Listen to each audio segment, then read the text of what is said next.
Good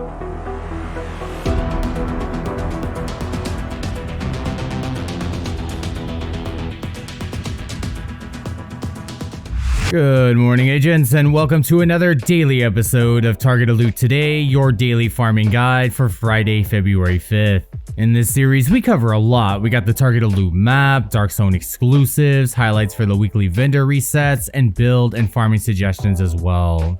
This is Shadow Gaming, and if you're new to the channel and enjoyed this video, consider pressing the thumbs up and subscribe buttons below, and if not, a thumbs down. And always remember to hit those bell notifications to all so you never miss a daily morning video. Comment below if you have any questions or feedback whatsoever. I'm always here to help. Otherwise, let's get this video started. Alright, agents, so starting off with the Dark Zones and of course vendor reset highlights, which are in that big bottom left overlay that pops up right now. I highly recommend just the DZ West, the Virginian with perfect boomerang, and in the DZ South vendor, the Matador with perfect adrenaline rush for 152 DZ resources. Now, as far as DZ West goes, we do have Eclipse Protocol, and I will put my, best fire damage build in the top title card right now. That's 4 pieces of Eclipse Protocol, and then the Imperial Dynasty holster, and 1 piece of Golan gear. I always run that with the Pyromaniac with perfectly ignited, and then of course the Chem Launcher, Fire Starter, and the Stinger Hive. Now moving on to DZ South, this is probably my favorite targeted loot that you can get in the game's SMGs in the Dark Zone. So of course there's 2 Dark Zone exclusive submachine guns in this game that are great. So the first one is the Dark Winter with Perfect Killer, which you saw in my intro video, which is shredding everything apart, and the other one is the Apartment with Perfectly Measured. And I also put a little bit of action with that one in as well on the same Hunter's Fury build that I definitely will get to when we go to the east side.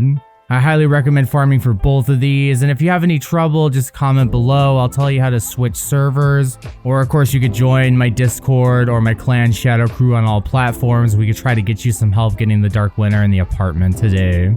And then lastly, we got DZ East. This is about the 3rd time masks have showed up in the Dark Zone lately, so of course what I recommend farming for is the Hollow Man mask with 8% damage to health. That is the only Dark Zone exclusive mask. That's definitely worth farming for sure, especially if you can get one with weapon damage, just crit hit chance and crit hit damage, or sorry, weapon damage, damage to health, and then crit hit chance or crit hit damage. Otherwise, that's it for the DZs. Let's go ahead and check out the north side and of course the invaded missions this week as well. Alright, agents, north side targeted loot highlights. Starting off with the invaded missions, we got Bank HQ, and then of course Grand Washington Hotel, and then Jefferson Trade Center, and the 2 strongholds is District Union Arena and Tidal Basin. Now keep in mind, if anyone is looking for the Nemesis to craft, if you've got the prior components that are listed below, then you can of course go over here and get Puck's blueprint from the invaded Grand Washington Hotel. And if you don't get it on the first try, remember go over here to mission settings and go to toggle mission mode, and you can just redo it on invaded as much as you like.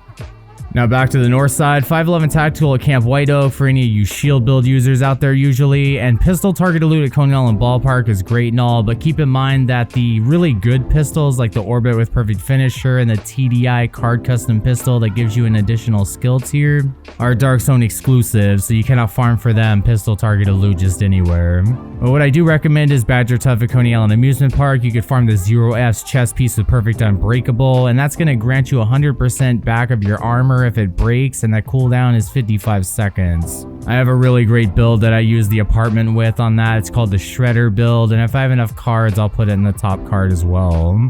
Otherwise, Richter and Kaiser at Manning National Zoo is pretty good for the incoming repairs from the first, brand bonus. Otherwise, Kinley College is closed, and of course the Summit you pick your own targeted loot.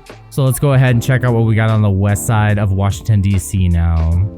Alright, agents, so now we're over here on the west side of Washington, D.C. I always start off with the gear sets. So, of course, hardwired at DARPA Research Labs. I only really recommend, another YouTuber's build, and I don't really want to do that anymore.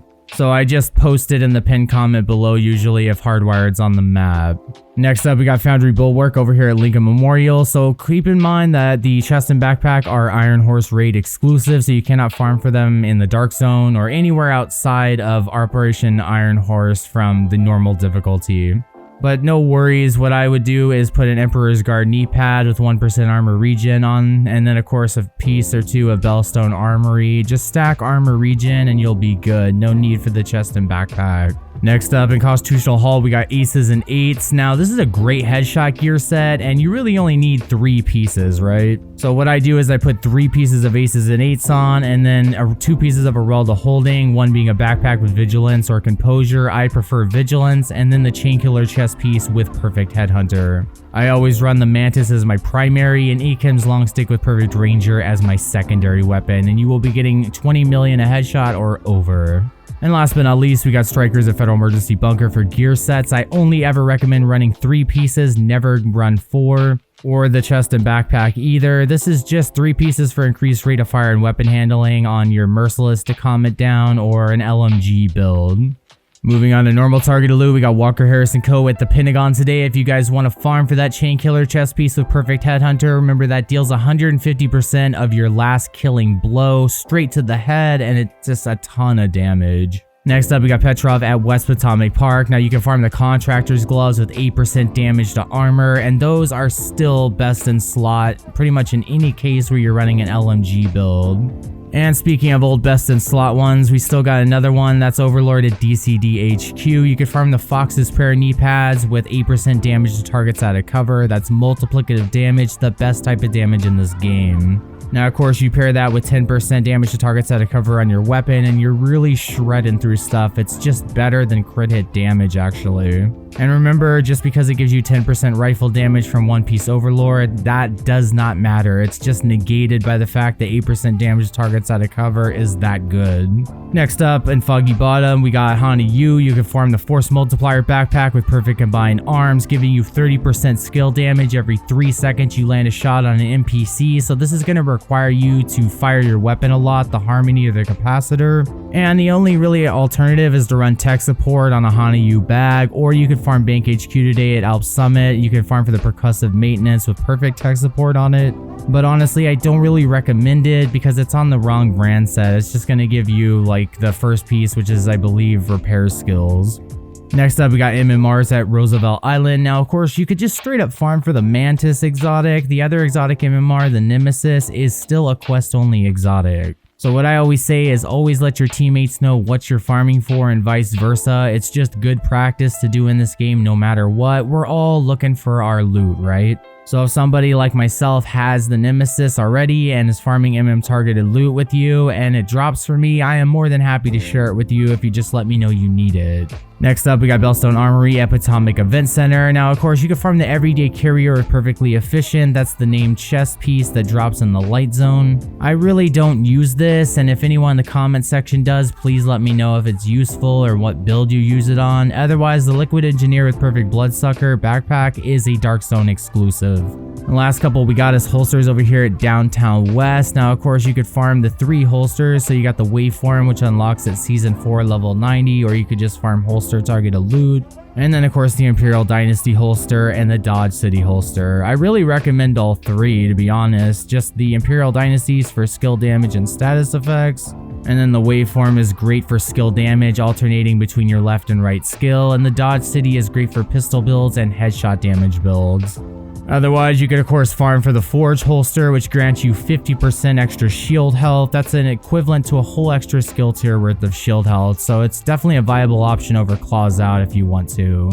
And then last but not least, we got West End area for assault rifles. Now the Eagle Bearer is still tied to the Dark Hours raid, but the other 2 AR exotics is the Chameleon with Adaptive Instincts and the Capacitor with Capacitance. Now keep in mind the Capacitor you need to get from completing 5 summit challenges, which can be done on any difficulty, so keep that in mind as well. And then of course the Chameleon you could just straight up farm for, and it has an extra 3% chance to drop from bounties and Black Tusk factions. Otherwise, there's a whole list in the bottom left area of course, named ARs, the Rail Splitter being a Dark Zone exclusive. The all other ones are, able to drop in the Light Zone. And I highly recommend the Test Subject with Perfectly in Sync, the Burnout Name FAMAS, and then of course the Mechanical Animal of Future Perfection. Alright agents, now let's go check out what we got on the east side. Alright agents, here we are over here at the east side targeted loot highlights, starting off with the gear sets of course. So let's go with True Patriot at Air and Space Museum. So True Patriot has an amazing SMG build that I originally thought of back in early October of 2020. Now that of course is going to be in the top title card right now. 4 pieces of True Patriot, and then a Sokolov chest with Intimidate, the Memento backpack, and I always run the Lady Death with it for 42 clips in the mag, and the Mop with 10% armor on kill is my secondary. That is good for solo all the way up to 4-man groups, legendary content, whether it be Summit or even the Strongholds, it just does everything. Next up, my other favorite, probably my personal favorite build in this game with Hunter's Fury will be in the top title card right now, and Viewpoint Museum is a great place to farm. I really like that mission. And that of course is 4 pieces of Hunter's Fury, the Death Grip gloves, and the Memento backpack, and you're going to run the Dark Winter and the Scorpio. Now of course there's an alternative to this build that I run, and I actually have it right here and I'll show you. It's 4 pieces of Hunter's Fury, a Sokolov chest with Obliterate, or of course you could use Intimidate. I just prefer Obliterate honestly, and then the Memento backpack of course, and the Dark Winter and the Scorpio. Next up, we got Ongoing Directive at Grand Washington Hotel. I always give you guys 2 bleed damage builds, and that's because both of them are really good and I don't want to just leave one out. So the first one is going to be the Ridgeway's Pride, 4 pieces of Ongoing Directive, and the Anarchist Cookbook with Perfect Wicked, which is going to give you, I believe, 18% weapon damage for 27 seconds after applying a status effect. And the other one, of course, is 4 pieces of Ongoing Directive, the Vile Mask, any Badger Tough backpack with the Creeping Death talent. You always run around the Carnage with Perfect Sadist, and the Scorpio.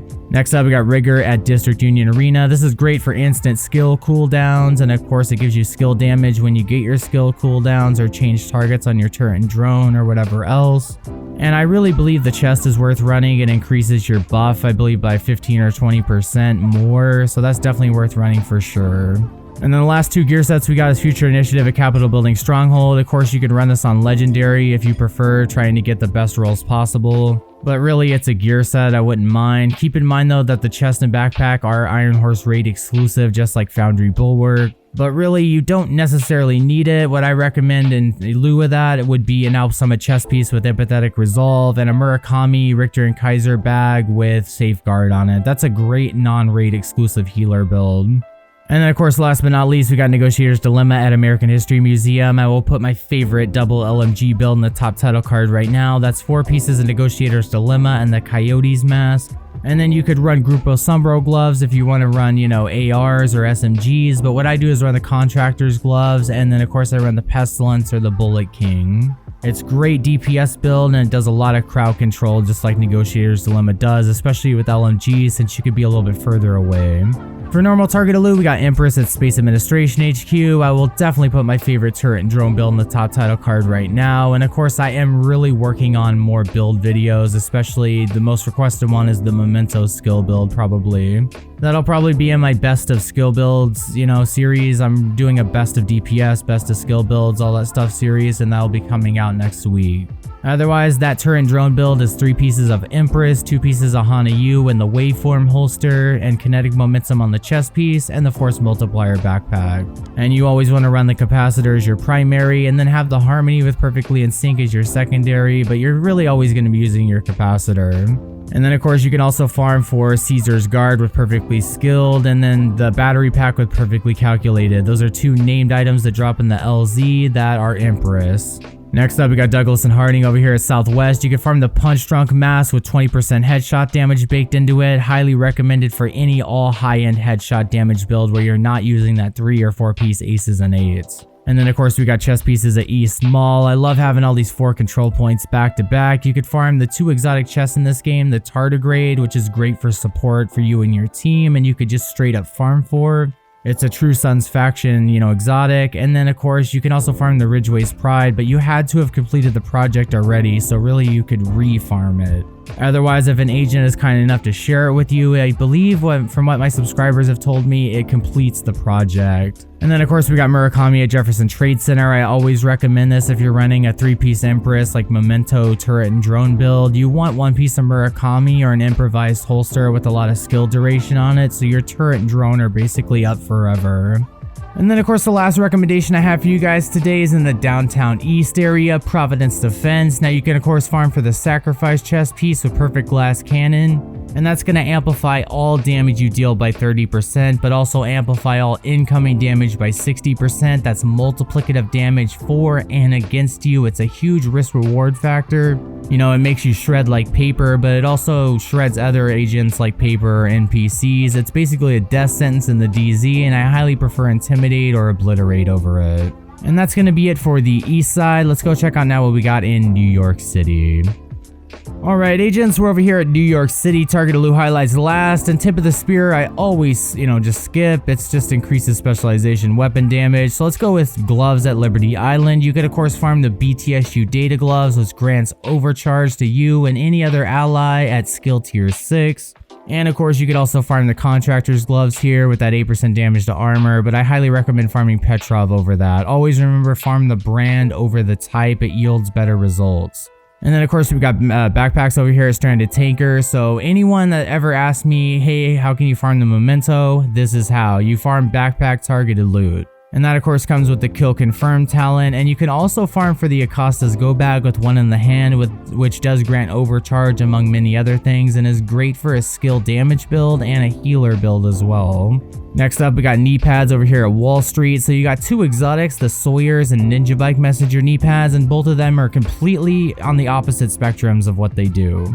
So the Ninja Bike, you vault or cover to cover, and that will instantly reload your weapon and also give you 25% bonus armor. And with Sawyers, you just sit still, and every second you sit still, you gain 1% weapon damage up to 30%.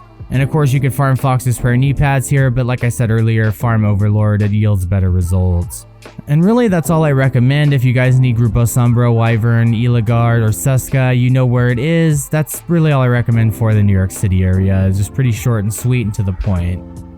Alright agents, well that was your daily farming guide for today. I hope you enjoyed the video, and if you did, consider pressing those subscribe, like, and share buttons below, and if not, give it a thumbs down. If you'd like to become a member of the Shadow Gaming channel, you can click the join button below. I'm working on more exclusive perks than I have already, but it really is just a lot of extra support from me, and I really appreciate and shout out to all 5 agents that are channel members. And always remember to check the video description and pinned comment below for links to support my channel, Shadow Gaming merchandise, my Discord server, and of course Shadow Crew Clan on all platforms. And then of course gear and weapon spreadsheets and the weekly vendor reset website from Ruben that I always link to. That guy always updates it right away. But anyway guys, take care and be sure to stay tuned for more daily Division 2 content. This is Agent Shadow signing off. I will see you in the next video. Take care agents, and I hope you guys get that Dark Winter and apartment.